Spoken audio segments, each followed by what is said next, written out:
Bring to us your poetry from inspiration sought.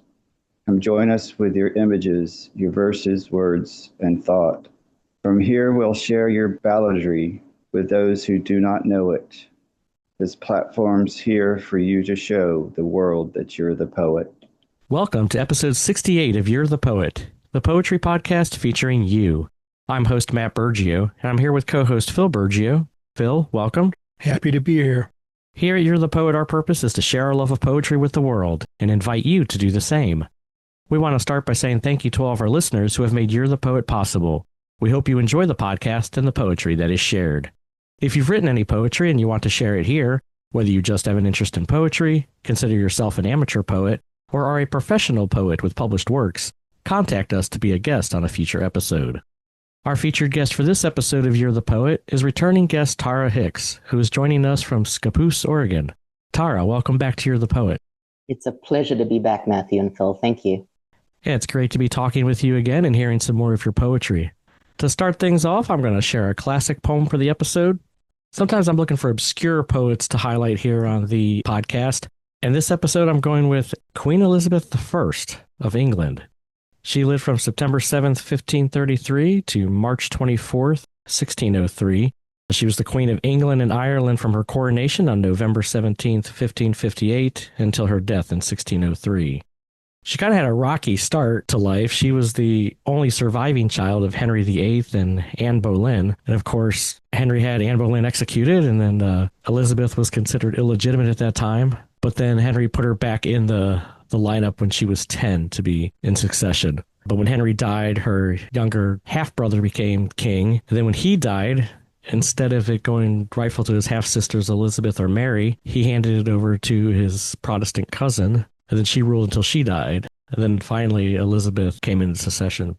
Was that Lady Jane Grey? It was, yes. Thank you for reminding me that. I couldn't think of the name off the top of my head. I know your history. But anyway, so then, she finally came to succession. And she did there was a lot of the religious things going on during her reign. Of course, with the Protestants versus the Catholics. And there was a lot of fear on her end that the Catholics were going to assassinate her and overthrow her and put Mary Queen of Scots in her place. So a lot of crazy stuff like that. I found that some of her political stuff made it into her poems. Like she did a lot of personal poetry writing. I think in some ways to sort of sort out some of her political thoughts. But I decided not to go the political route. The romantic in me decided to choose a poem that was more of the romantic side, although this is more about forbidden love. So this poem is called On Monsieur's Departure. I grieve and dare not show my discontent. I love and yet am forced to seem to hate. I do, yet dare not say I ever meant. I seem stark mute, but inwardly do prate. I am not, I freeze, and yet I am burned, since from myself another self I turned. My care is like my shadow in the sun, follows me flying, flies when I pursue it, stands and lies with me, doth what I have done. His too familiar care doth make me rue it, no means I find to rid him from my breast, till by the end of things it be suppressed. Some gentler passion slide into my mind, for I am soft and made of melting snow. Or be more cruel, love, and so be kind. Let me float or sink, be high or low, or let me live with some more sweet content, or die, and so forget what love e'er meant. Queen Elizabeth I. I'm impressed that Queen Elizabeth wrote this. I ain't saying this in a bad way, okay? But I would like to hear Tara read this poem in the accent. That's just me. Oh my gosh, I had no idea she was so talented in that regard. That's a good poem. That's a good poem. Yeah. Yeah. Yeah, and there's a lot of it's written in the structures and things of the time. Like I was looking at some of her other poetry. And, one of my favorite movies that always throws people off is Shakespeare in Love. And you can kind of see the Queen's love for the drama and for some of the arts in that movie. At least that's how she's portrayed. So I just thought, I wanted to see if any of the English monarchy had written any poetry. And of course, being a fan of Shakespeare and seeing that from his same time in the Elizabethan era, that she had written some poetry, I thought that was just great. And so I did some reading of that, and I encourage others to check that out. That's awesome. I think it's fun that we look for obscure poets. I think that's a fun thing to do. Agreed. Thank you for exposing me to that in a good way. In a good way. Yeah, I just always like to see what kind of random people I can find that people don't think of as poets. Whether it was Abraham Lincoln or... Yeah, I was just going to say Lincoln, yeah. And good poets, if you read their poetry, it's like, well, these people were well written and well learned. Isn't that One of the wonderful things that never ceases to amaze me, how many millions of us are artistic in some way, and especially when it comes to using our words in the different languages. Oh, If we just have the confidence to share what we're thinking as we've written it down, the world could be even more beautiful than it is. And it's just wonderful that people are able to share their artistry. oh yeah. Yeah, I love that we have this platform here. That's kind of the main goal of what we're doing is to help share that, to give a voice to people that maybe don't know how or where to express their art, but want to get it out there. I hope our listeners out there are enjoying it and getting to hear some fabulous new poets and even some of the classic poets that you might never have heard of. Now I got to top this, Queen Elizabeth. I got to top that one next time. Well, for that transition, we'll turn it over to Phil for his poem. Okay, this poem is called Time Travel. It's not the kind of time travel you think of. It's from my perspective. Time travel.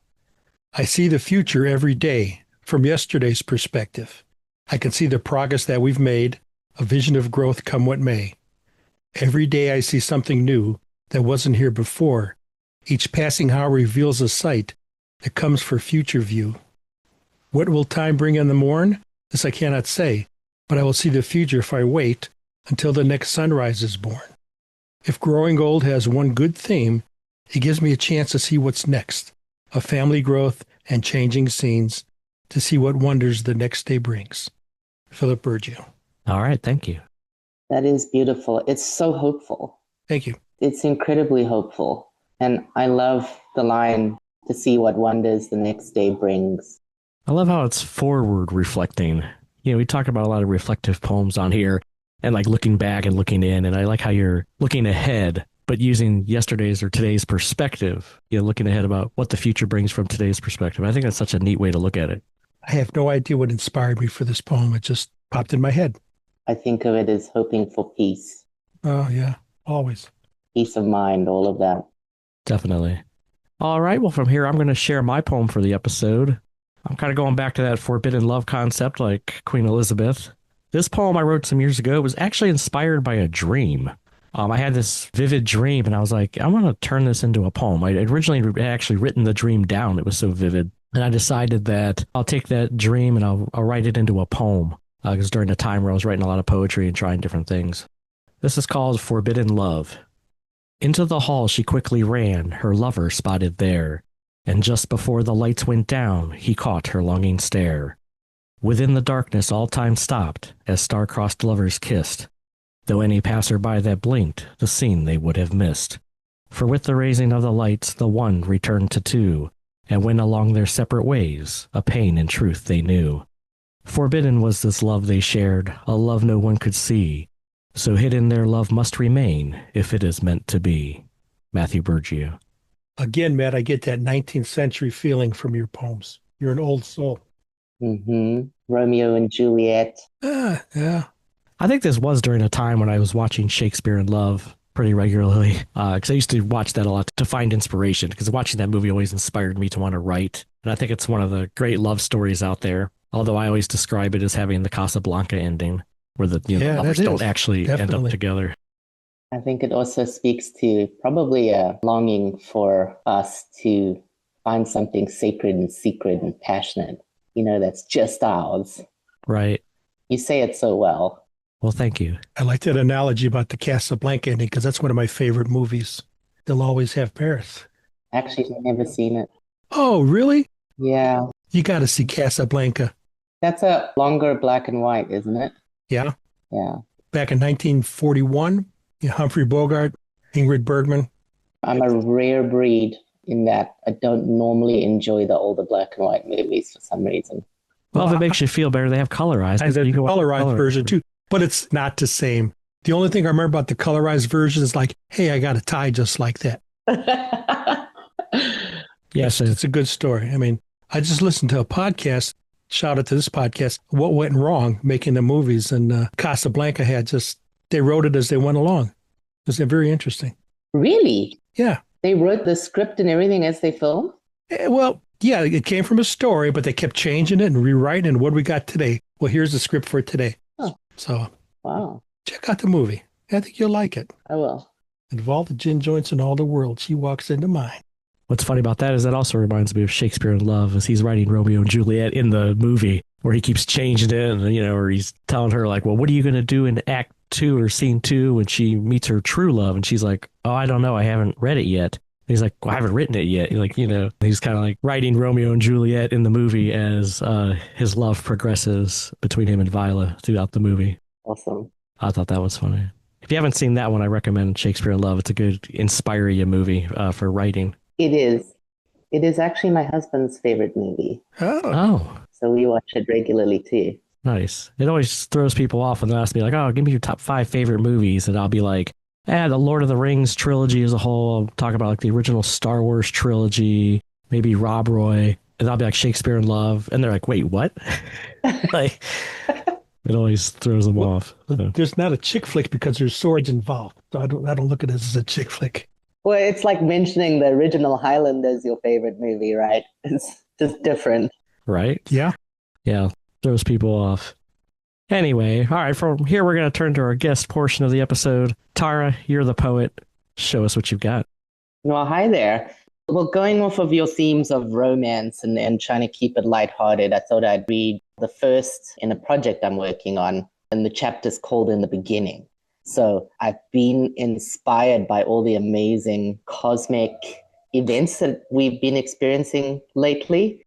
I'm privileged to see, not so much here from Oregon because it's overcast most of the time in the winter. Yeah.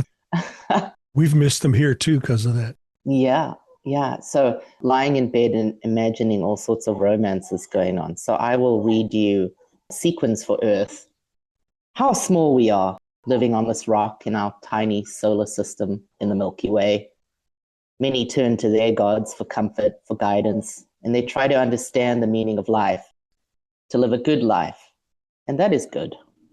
Many believe that Earth was born long before any god came to be, believing that our solar system exploded from molecular dust and gas 4.6 billion years ago.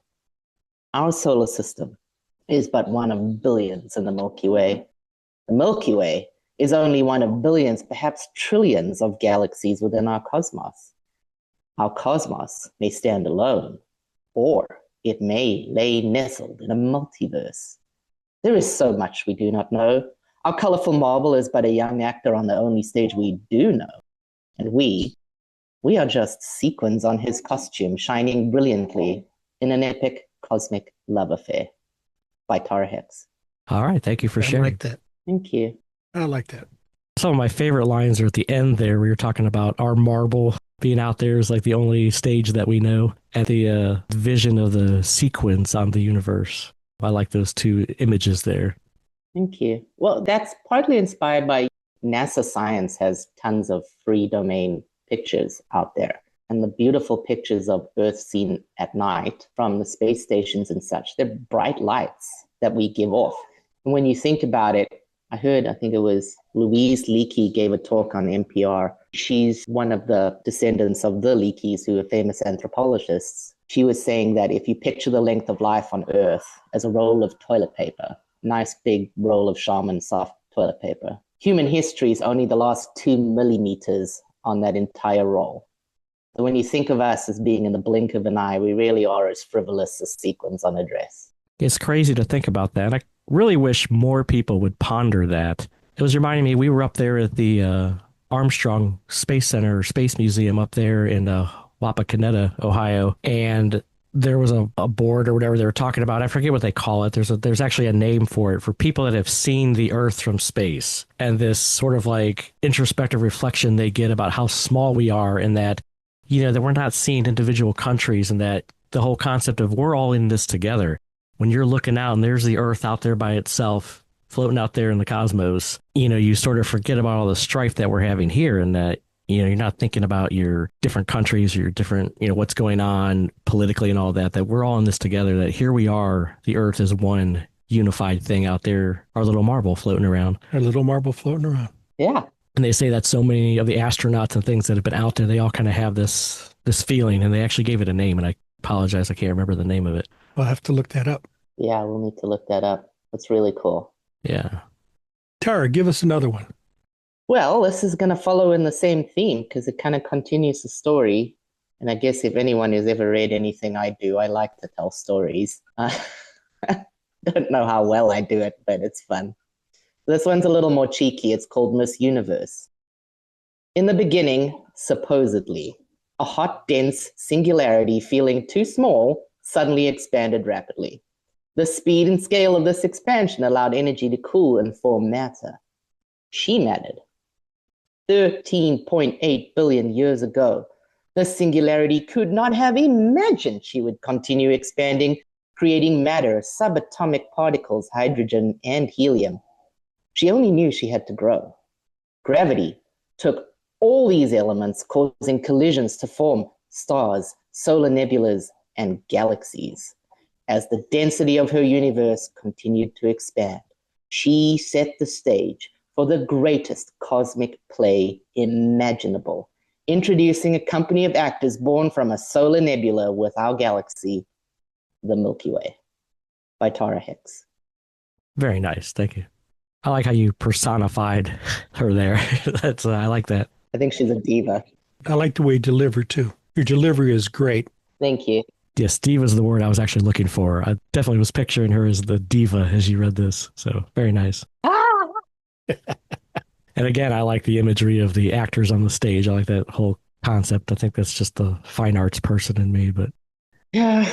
Listen to this. I was kind of thinking of my concept of the universe. It's like the universe is endless, right? In all directions. Mm-hmm. So at any given time, you're the center of the universe. Ooh. So I can be a diva and be justified. Yeah. Yes. Yes. I am the center. And then when you think about it, though, because we're all on this tiny marble and you zoom out and we're all just together, then we're all the center of the universe. Right. Yeah, I love that scene in the Men in Black. I don't know if you've seen that, where one of those movies where they zoom out and they're showing. I think it's the one where the universe is within the cat's collar. Yeah, on the collar. Yeah, Orion's belt. The galaxy. And it's the galaxy within there, and it shows all this expanding out. Or when they open the locker, and then it's just like you get all these just the expanse how we're this little speck in this bigger and then bigger world beyond. It's something to think about. I like that whole Freaks me out. I don't want to think about it. Oh, no, yeah. Can you imagine being in space, though? If they says, like, you want to go up in the space shuttle, even with how old I am and all that, I go, yeah, I want to do it. Even if there's a risk, I want to do it. You do? Yep, I'd go in space in a heartbeat. Hey, if Shatner can do it, you can do it. That's right. You're not claustrophobic, so that's wonderful. I'm very happy for you. I'm not. Oh, my God. I think I'd be a little claustrophobic, but I mean, that's one of those like literal once in a lifetime. Got to take, you're here, you got to do it. I think especially if I'm older, because I'm like, well, if it goes wrong, hey, I've already lived a good life, Carpe diem. But I tell you what, it is amazing going back to being at the Space Museum, reading about some of the stuff those guys did and everything, and all the test stuff and the hoops they had to go through, and even all the behind the scenes stuff, like all the scientists and mathematicians and people. It's just amazing the feats that we've done in space. Yeah, have you read The Right Stuff or see the movie? I've seen the movie. Yeah. No. It's good. It's about the astronauts, the first astronauts, Mercury astronauts. Oh, wow. Yeah, it's a good book called The Right Stuff. And they made a movie, and the movie's a good movie, too. I'm going to write that down. The Right Stuff. The Right Stuff and Casablanca.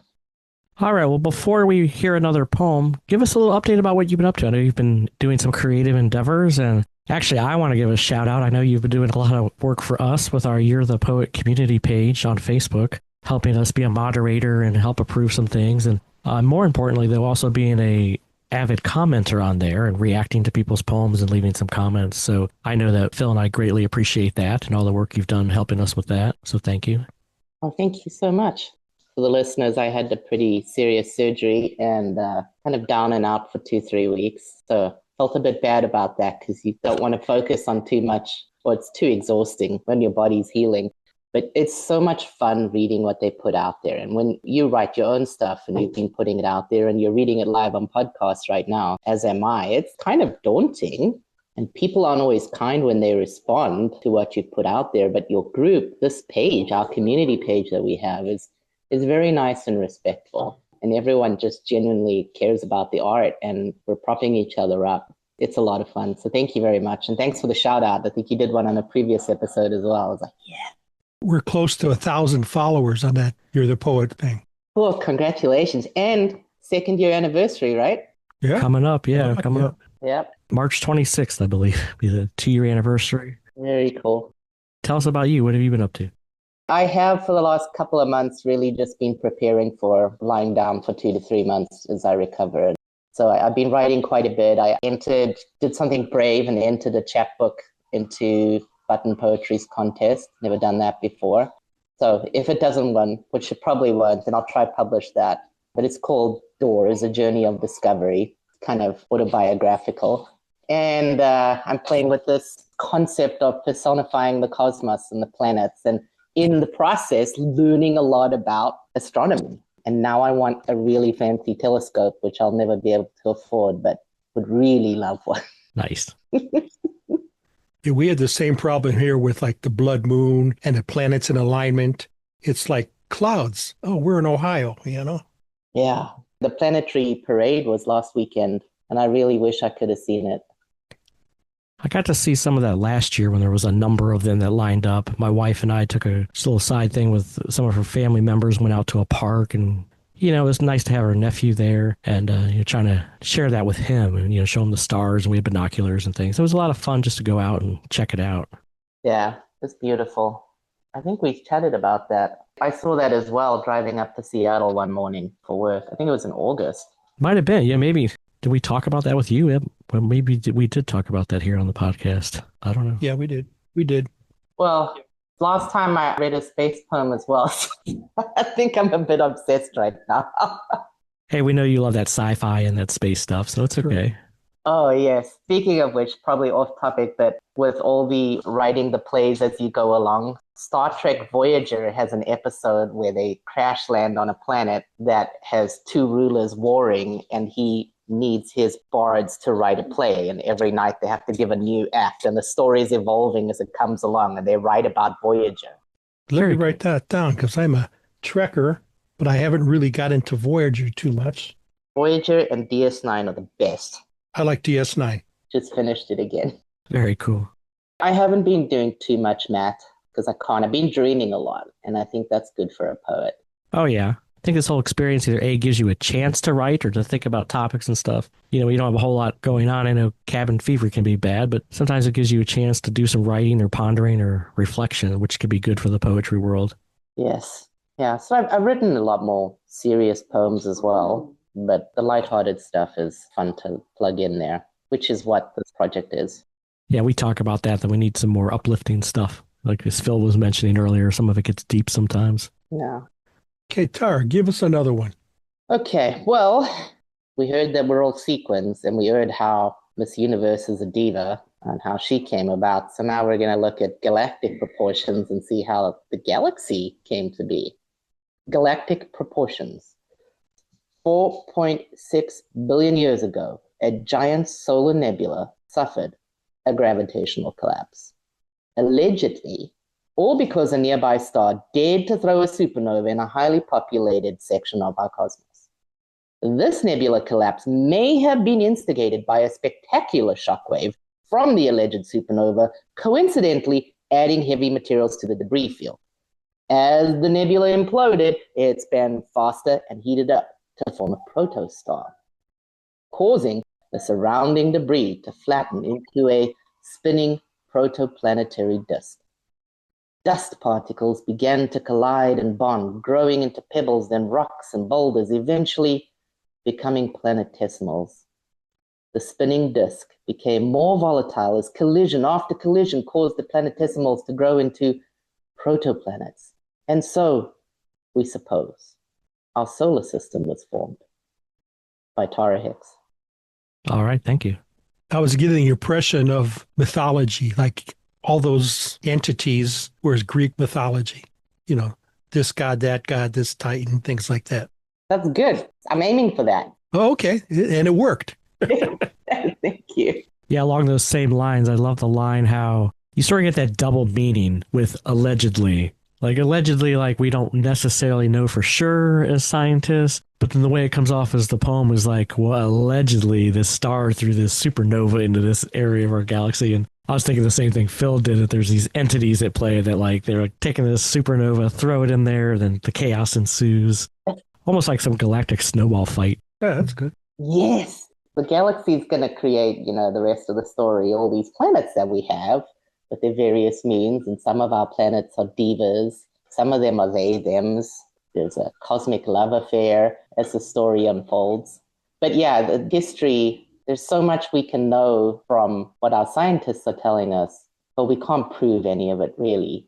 And then for several thousands of years, all these ancient cultures, the Greeks, the Romans, peoples that came before, they all tell stories about what's in the sky. They all have these myths. Most of the planets are named after Greek or Roman gods, in English at least. Mm-hmm.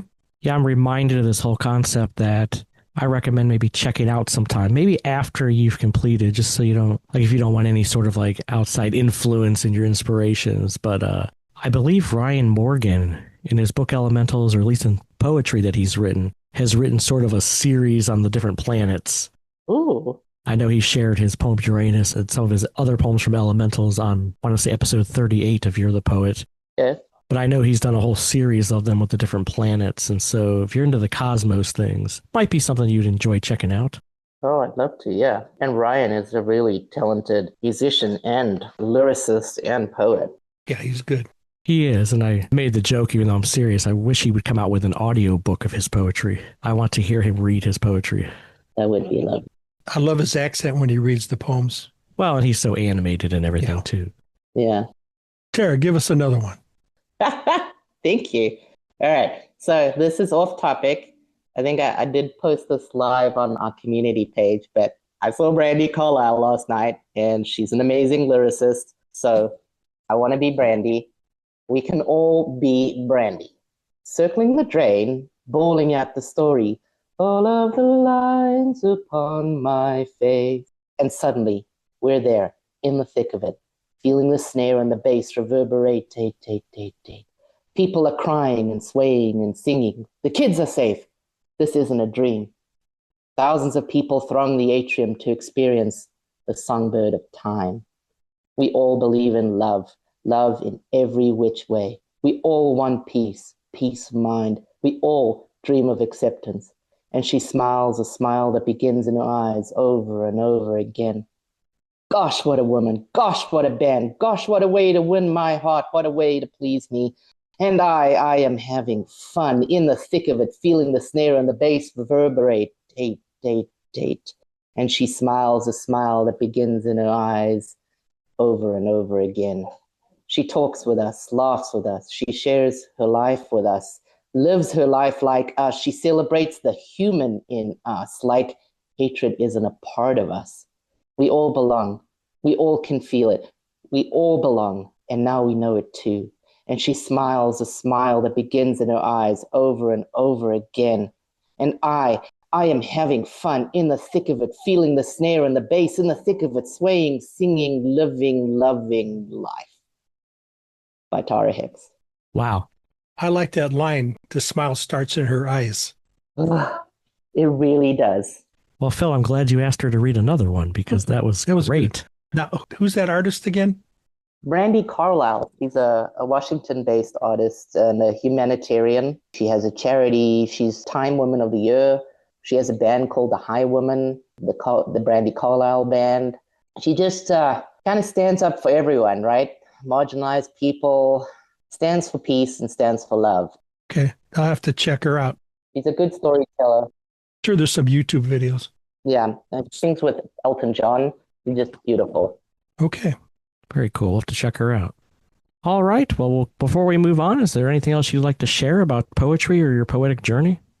No, but I do want to touch on, what we spoke about earlier. We may be just sequins on a marble floating through space, all of us together in this, but it's the little things that bring joy to our lives, the little things we notice, the reflectively looking forward as Phil does. And I just want to encourage people that what brings you joy is important, and I'd love for you all to embrace it. And if you're brave enough, if you're feeling like sharing it, please share it. Even if you just share it with your close friends or family, but share that joy, because that little spark of joy could light a fire. and it could really inspire somebody to live their best life. So please follow our community page and participate. And listen to the other podcasts we have out here with our other guests. It's fun. I promise you. It's heartwarming. All right. Well, thank you, Tara. As we wrap things up, we want to let our listeners know that we're grateful that you've taken the time to tune in. We hope you're enjoying the poetry shared here, and if you haven't already, please subscribe to the podcast and share it with others. If you would like to support You're the Poet and what we're doing here, there are a couple of ways to help. You can find links on our website to our Buy Me a Coffee patron site, as well as our You're the Poet store, where you can buy You're the Poet merchandise and share your love of poetry with the world. Thank you for your support as we continue to grow. Please check out our website and various social media outlets to keep up to date with You're the Poet. You can find us on Facebook, Instagram, YouTube, and our website, you'rethepoet.com. Until next time, Phil, thanks for joining us. I enjoyed this podcast. Thanks for having me. Tara, thank you for coming back and being our guest. Had so much fun. Thank you for hanging with me. Anytime. Thank you, guys. Goodbye.